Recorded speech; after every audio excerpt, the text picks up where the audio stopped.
the girl interruption in between the boys. We always like to have a little gender balance in the leadership of this state. And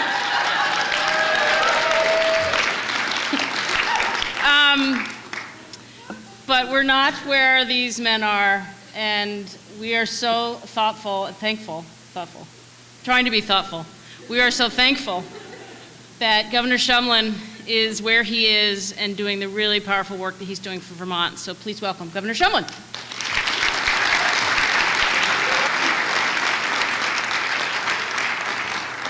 That's the first sex change request I've had all day. Thank you. Hey, I'm so glad to be here. You know, I can't tell you how powerful it is, how transforming it is to sit around here on this podium and look at this room packed with people that are making a difference in Vermont ag.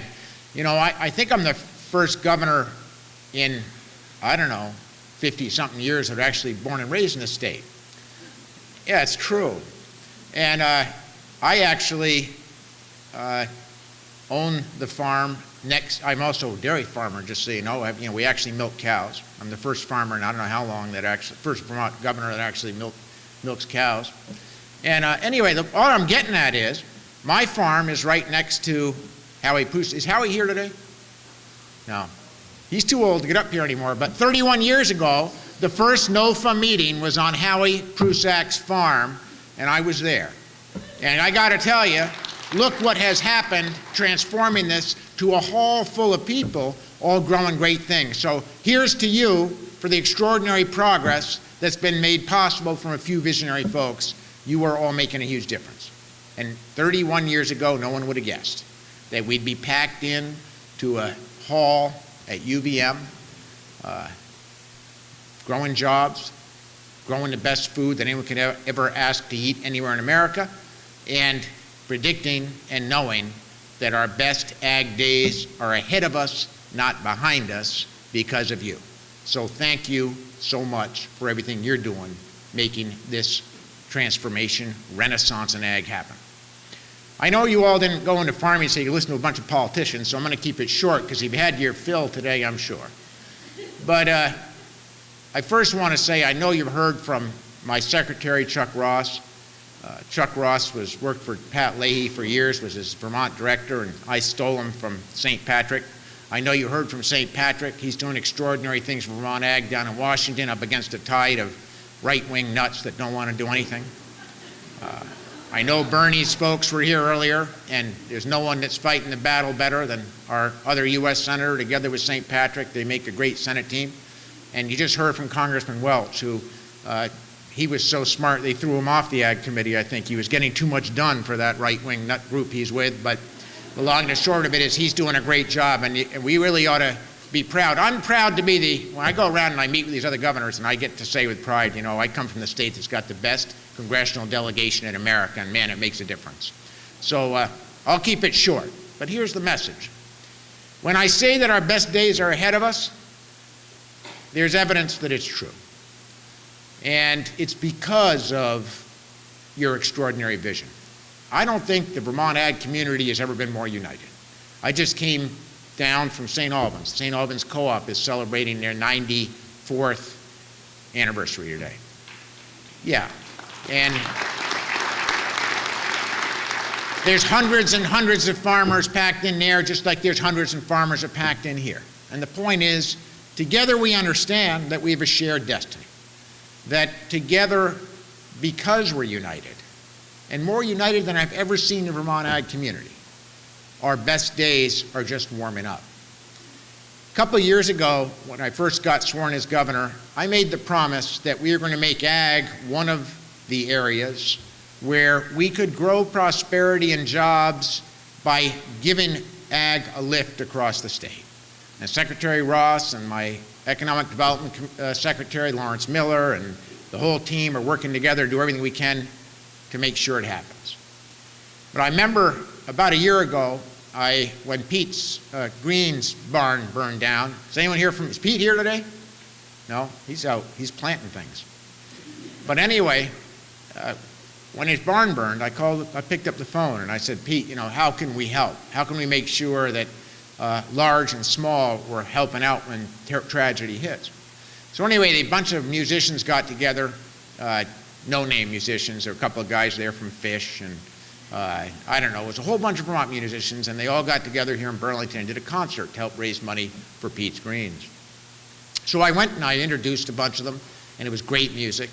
And usually, you know, I get up early and go to bed late, and usually I get the yank right after I say a few goofy things in the beginning of an event like that.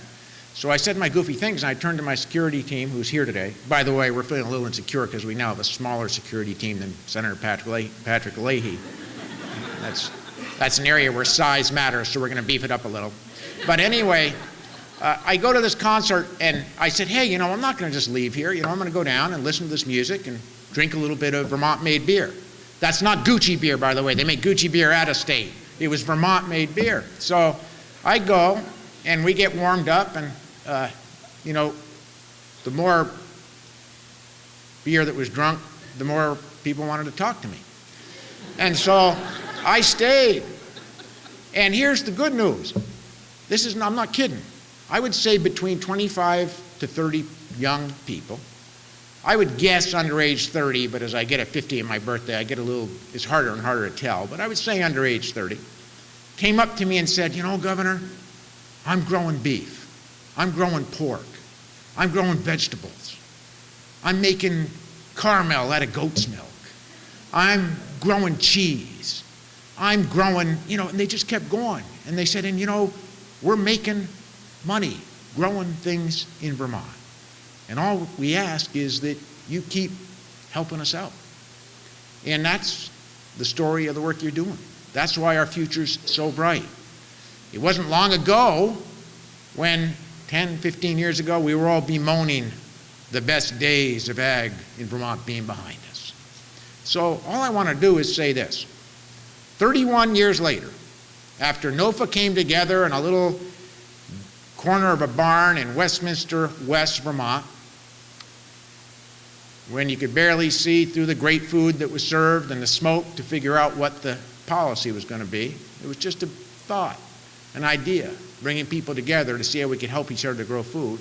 We have come miles. We are now leading the nation in farm to plate, farm to fork, farm to school, locally grown, organic food being packaged and sold not just in Vermont, but all across the country. Doesn't matter where I go. People say to me, you're from the state that makes great cheese. You're from the state that grows great syrup. You're from the state that makes great veggies. You're from the state that grows great things. It's because of you. Now we got some challenges. We got some challenges, and we're not going to deny them. The difference between Vermont and the rest of the country is we understand the biggest threat to the work you're doing is climate change and the extraordinary climate battles and changes and challenges that come with it. And you know, I'm from Windham County. I can remember talking about buckthorn up on the Senate floor in Vermont 14 years ago, and anyone south of Winnington, north of Windham and Bennington County looked at me like they didn't know what it was.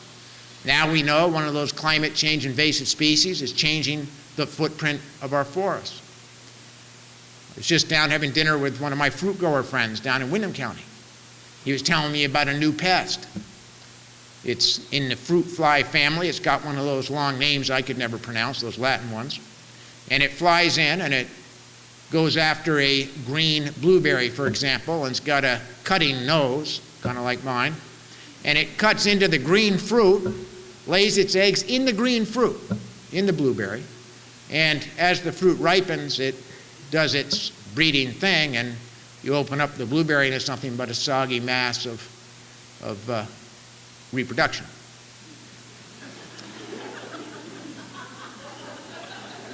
You got other challenges ahead.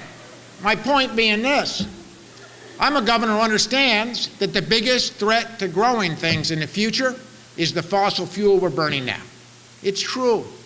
And when we pick up buckthorn or we pick up some spiky, you know, fruit fly family related thing that's coming in and destroying our fruit, and you know, we laugh now, but that's going to be all over Vermont before long. It came from Asia or somewhere. You know, these are the challenges that we face together. So this is how we win. Stick together. Let's make sure we have the resources to help our farmers grow now so they can prosper more in the future. That's why I put $1.5 million, first new program I started in these tough economic times in the entire state of Vermont, to ensure that we get grants to small farmers when they need it and our forest products industry when they need it, so they can get the equipment, get the things they need to do to get their product to market. But most importantly, big picture, we better scramble to harness the sun and the wind in our fields, in our forests, in our streams, in our cow manure, to get off our addiction to oil and show the rest of the nation how we can leave our kids and our grandkids with not only a great ag state, not only a state that grows great food, but a state that is sustainable, that ensures that future generations and future generations of farmers don't have to battle flood and drought and extraordinary weather conditions, 10 inches of rain dumped on a state in 6 or 7 hours that ends up with storms like Irene wiping out 20,000 acres of good farmland in Vermont. We got a lot of work to do. With you, we'll get it done. I'm proud to be your governor. I'm more proud of the work you're doing to ensure that our ag future is a bright one and that we're showing the rest of the country how food ought to be eaten, grown, and how it results in a healthy life. So best quality life in the country, you're the reason. Keep it up. Thanks so much.